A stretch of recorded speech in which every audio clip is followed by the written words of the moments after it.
रोहिणी में 30 साल पुराना जर्जर मकान भरभरा कर गिरा, समय रहते टला बड़ा हादसा। राष्ट्रीय राजधानी दिल्ली के रोहिणी सेक्टर 7 स्थित साईं बाबा मंदिर के पास आज उस समय अफरा तफरी का माहौल बन गया जब सड़क किनारे स्थित करीब 30 साल पुराना एक जर्जर मकान अचानक क्षतिग्रस्त होकर गिरने लगा। घटना के दौरान मकान के पिलर कमजोर होकर टूट गए और इमारत का छज्जा भरभरा कर नीचे आ गिरा। गनीमत रही कि समय रहते लोग वहां से दूर हट गए, जिससे कोई जनहानि नहीं हुई और एक बड़ा हादसा टल गया। प्रत्यक्षदर्शियों के अनुसार मकान काफी समय से जर्जर अवस्था में था। स्थानीय लोगों का कहना है कि भवन की दीवारों और पिलरों में पहले से ही दरारें दिखाई दे रही थीं। मेरा नाम नवीन कुमार है, मैं यही सामने से रहता हूँ। कुछ पूरी घटना थी, एक बार थोड़ा विस्तार से। मैं तो घर पर बैठा था तो इस देख में शोर आया, जैसे कुछ गिरने का। मैं नीचे उतर के आया तो लाइट चली गई, देखा तो ये बिल्डिंग कोलैप्स हुई या करी गई। लेकिन एक बहुत बड़ा हादसा होने से प्रशासन ने समय पर कार्रवाई करी तो बच गया, क्योंकि ये जो बिल्डिंग थी काफी जर्जर अवस्था में थी। इसके नीचे कई बार बिजली के शॉर्ट सर्किट बड़े बड़े हुए हैं, जिससे सारे इलाके में लाइट चली जाती थी। कई बार आग लगी है या शॉर्ट सर्किट खंभा था इसके बारे पेड़ सारे, उसे बहुत नुकसान होता था।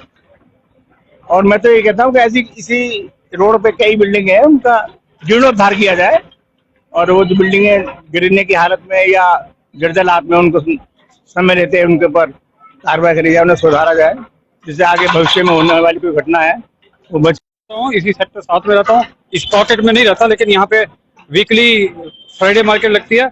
ये बिल्डिंग अभी वो भी है शायद, ये बिल्डिंग बड़ी जर्जर अवस्था में है और लॉ एंड ऑर्डर का सिचुएशन भी हो सकती थी। सुनसान की तरह से थी, अंदर पेड़ उगे हुए थे तो खतरा हो सकता था। और अच्छा किया ये गिरा दिया गया, भले ही किसी के कहने पे गिराया, एमसीडी ने गिराया, नहीं तो अपने आप गिरते तो किसी का बड़ा हादसा हो सकता था। अच्छा किया, मैं जस्ट गुजर रहा था तो मुझे पता लगा कि इस तरह का आज यहाँ पे एपिसोड हो रहा है। लगता है प्रशासन की लापरवाही है, इस तरह की जो बिल्डिंगें हैं उनके ऊपर ध्यान नहीं दिया जाता। हाँ, अगर इनके लेवल पे, प्रशासन के लेवल पे कोई स्टाफ इनका हो जो इन चीजों को देखे तो किसी को कंप्लेंट करने की जरूरत ना पड़े। अदरवाइज तो हादसा हो सकता है, कोई कंप्लेंट करे ना करे, हम में से हर आदमी नहीं कंप्लेंट कर सकता। तो अगर प्रशासन कोई एक्टिव इस तरह का रोल अदा करे तो फिर जरूरत नहीं पड़ती। और इतने पुराने से, ऐसे 40 साल से बता रहे हैं कि बिल्डिंग इसी तरह से थी, कोई रह नहीं रहा। जरूर होंगी, जब ये यहाँ पे आई छोटी सी पॉकेट में तो बड़ी सेक्टर तो बहुत बड़ा है, 7 सेक्टर हो सकती है।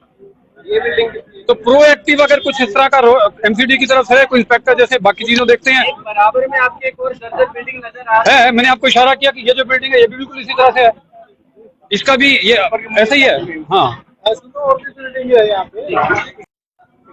क्या नाम है जी आपका? आरपीएस सागर। अच्छा, जो आपके पीछे बिल्डिंग टूटी है, कब से ये बिल्डिंग, कोई रहता था इसमें? ये 1990 की बनी हुई थी, इसमें कोई नहीं रहता था। तो ये जो टूटने की वजह क्या जर्जर हो गई थी, क्या हुआ था? जर्जर हो गई थी, पेड़ बहुत थे इसके ऊपर, तो देखभाल नहीं हो रही थी परिवार के द्वारा? कोई केयर टेयर नहीं। तो क्या खतरा कैसे यहाँ पर प्रशासन पहुंचा है, कि आप लोगों ने देखा इस बिल्डिंग के बारे में? हमने तो ये कल जो का टूटी हुई देखी, एकदम गिर गई। पूरा वाकया बता दीजिए, कैसे कैसे क्या हुआ है? और फिर जो का कंप्लेंट वालों ने कंप्लेंट की है, तब ये जो है पुलिस आई है, पुलिस ने आज जो है इसको सील किया। सील के बाद में एमसीडी वाले आ गए, एमसीडी वाले तोड़ रहे हैं इसको। क्या ये मकान अपने आप ही जर्जर तरीके से टूट कर गिर रहा था? अपने आप ही टूट के गिर रहा है।